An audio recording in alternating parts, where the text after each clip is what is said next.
Salam Digitu. Halo guys, selamat datang kembali di podcast Himpunan Mahasiswa Agribisnis. Tempat di mana kalian bisa mengetahui seputaran informasi jurusan Agribisnis Universitas Bangka Belitung. Kali ini bersama saya Siti Zalika dan tamu spesial kita yaitu Kak Safa Holida Zahria selaku Ketua Tim PKM VGK. Halo Kak Safa. Halo. Nah sebelumnya kita mau ucapin terima kasih nih Kak karena udah berkenan hadir di studio podcast Agribisnis. Sesuai dengan tema kali ini, kita akan membahas tentang PKM VGK dan cara jitu nih, gimana lolos pendanaan PKM VGK. Nah, sebelum kita ngobrol lebih lanjut nih Kak, mungkin kita bisa kenalan dulu nih Kak, biar kita lebih akrab. Nah, Kak Safa sendiri ini dari jurusan agribisnis ya Kak. Nah, mungkin Kakak bisa perkenalan nih, semester berapa, dan kesibukan sekarang itu gimana Kak? Halo teman-teman, saya Safa Holida Zahria, mahasiswa Angkatan 2019 dan saat ini sedang menempuh semester 7. Jadi semester 7 ya? Kayaknya semester 7 ini masa-masa sibuk MBKM ya Kak ya? Iya, jadi mahasiswa semester 7 itu ada yang MBKM, tapi ada juga yang kuliah reguler, dan untuk kakak sendiri sekarang sedang kuliah reguler dan dalam proses penyusunan skripsi. Mohon doanya. Nah sebelum kita ngobrol lebih lanjut nih Kak tentang PKM VGK, mungkin masih ada teman-teman yang mungkin masih asing Kak di telinganya apa sih itu PKM VGK. Mungkin Kak Safa bisa jelasin nih Kak secara singkat apa sih PKM VGK. Ya, jadi VGK itu sendiri kepanjangannya Video Gagasan Konstruktif. Nah, dan untuk sebelumnya untuk PKM VGK sendiri kakak bersama tim juga baru pertama kali ya ngikut, dan alhamdulillah juga bisa dikasih untuk lolos pendanaan PKM. Nah, jadi kalau bicara soal PKM PGK itu sendiri, jadi PKM PGK membahas tentang masalah secara konstruktif yang dikomunikasikan melalui konten media sosial berupa video. Nah, jadi dan PKM PGK ini luarannya itu berupa video YouTube gitu. Oke, jadi ada PKM VGK, kemudian ada PKM KWU dan PKM lain-lainnya nih Kak. Nah, motivasi kakak sendiri nih bersama tim, kenapa sih memilih PKM VGK dibanding PKM yang lainnya? Iya, jadi awalnya terbentuk tim itu kita terdiri dari 5 orang ya, dan dengan ketuanya kakak sendiri dan ada 4 anggota lainnya. Ada Febrianti Putri Ulfa, ada Lendi, Monika Sari, sama Rahayu.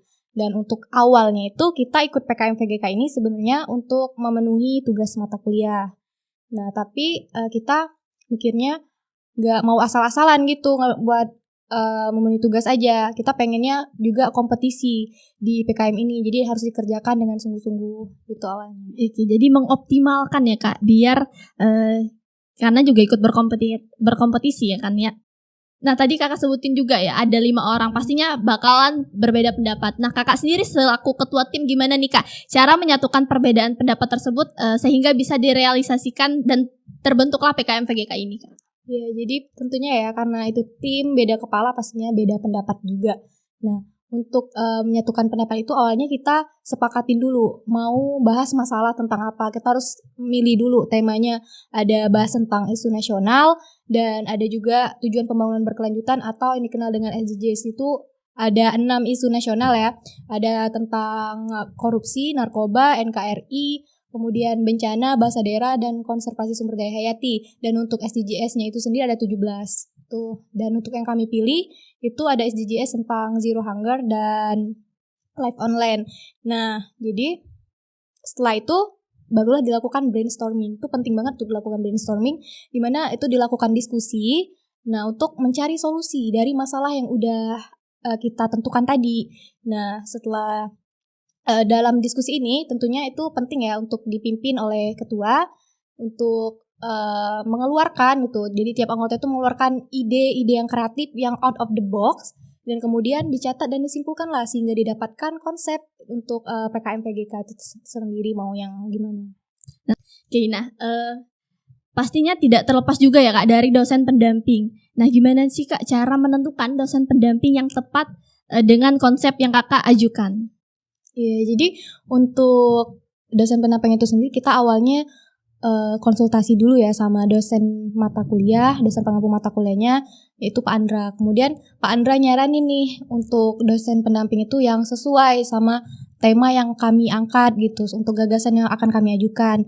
Maka itu dipilihlah kebetulan untuk dosen pendamping kelompok kami ini dari luar jurusan, dari agroteknologi, Bapak Dr. Insinyur Ismet Inonu, SPMSI. Jadi gitu. Jadi bukan hanya dari dosen agribisnis ya Kak, namun juga bisa mengambil dosen dari fakultas dan jurusan lain. Iya benar banget, tergantung dari PKM kita yang mau dibahas itu tentang apa. Oke, jadi pasti ketika Kakak melaksanakan PKM ini pasti banyak tantangan dan kesulitan ya Kak. Mungkin bisa Kakak ceritain ini sedikit gimana sih kesulitan Kakak dan tim ketika melaksanakan PKM PGK ini? Ya tentunya dalam proses pelaksanaan PKM PGK pasti ada hambatan-hambatannya ya.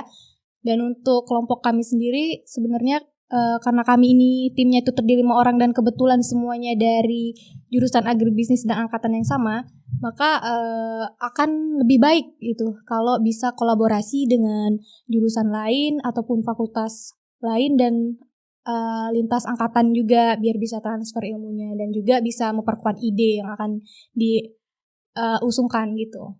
Selain kesulitan pasti ada nih Kak keunggulan dari konsep yang Kakak ajukan. Mungkin Kakak bisa ceritain sedikit nih Kak, apa sih keunggulan dari konsep PKM PGK yang Kakak ajukan? Ya, jadi untuk PKM PGK yang kami ajukan itu tentang desa reklamasi berbasis pertanian terpadu sebagai upaya pemanfaatan lahan bekas tambang. Nah, jadi desa reklamasi ini sebagai bentuk solusi untuk menangani kerusakan lingkungan yang ditimbulkan aktivitas tambang timah. Jadi untuk desa reklamasi ini sendiri itu hadir sebagai konsep desa yang ramah lingkungan dalam pemanfaatan sumber daya alam di lahan pasca tambang tadi. Nah, untuk penjelasan lebih lanjutnya ya bisa dilihat di video yang udah kami unggah di YouTube. Itu sudah ada penjelasan lengkapnya mengenai desa reklamasi itu sendiri.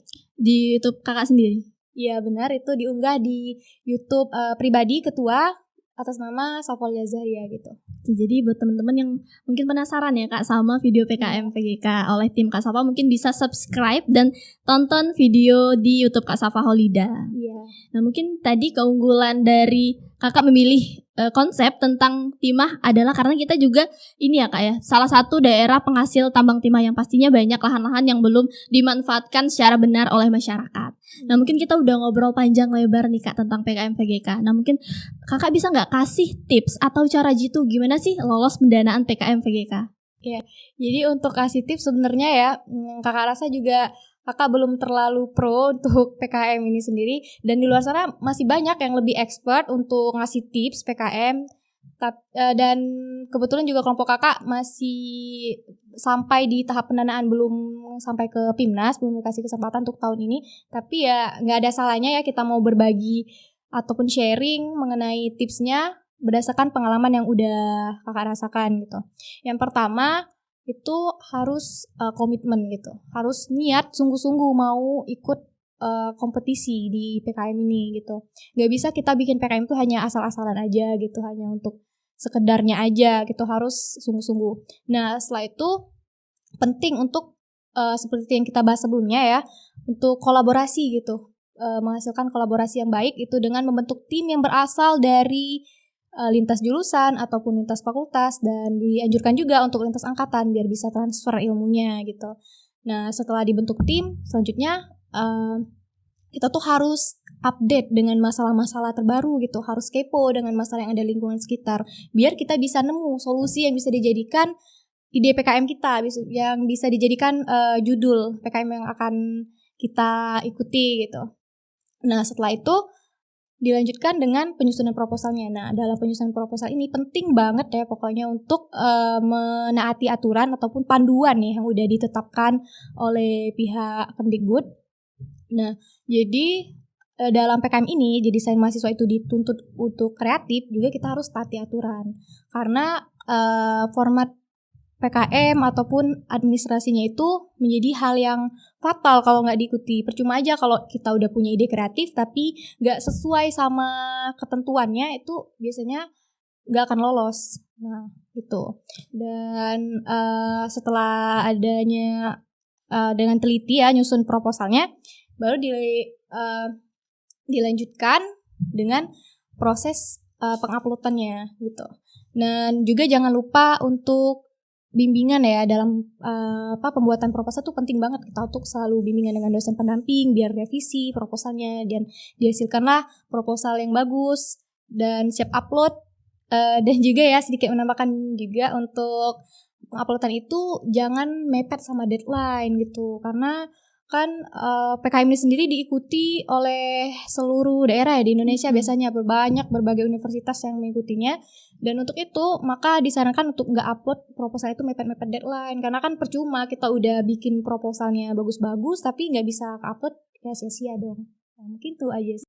Oke, luar biasa sekali ya narasumber kita pada kali ini, Kak Safa Holida, yang sudah menjelaskan tentang PKM VGK dan bagaimana sih cara tips biar lolos pendanaan PKM VGK. Nah, mungkin ada nih closing statement dari Kak Safa nih Kak untuk menutup episode kita pada kali ini.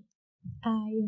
Jadi untuk PKM ini sendiri ya sebenarnya itu sangat memberikan manfaat dan juga pengalaman yang luar biasa, di mana kita bisa melatih hard skill dan juga soft skillnya, dan tentunya bisa menambah pengetahuan juga. Nah, dan harapan kakak sih jurusan agribisnis itu tiap tahunnya tetap ada yang lolos pendanaan gitu. Jadi jangan pernah takut mencoba. Buat yang belum pernah mencoba PKM itu ikuti aja. Wah, luar biasa sekali nih closing statement dari Kak Safa Holida selaku Ketua Tim PKM VGK. Nah, mungkin cukup sekian podcast kita pada episode kali ini. Saya Siti Zalika, mahasiswa jurusan Agribisnis Universitas Bangka Belitung, pamit undur diri. Sampai jumpa di episode selanjutnya. Dah.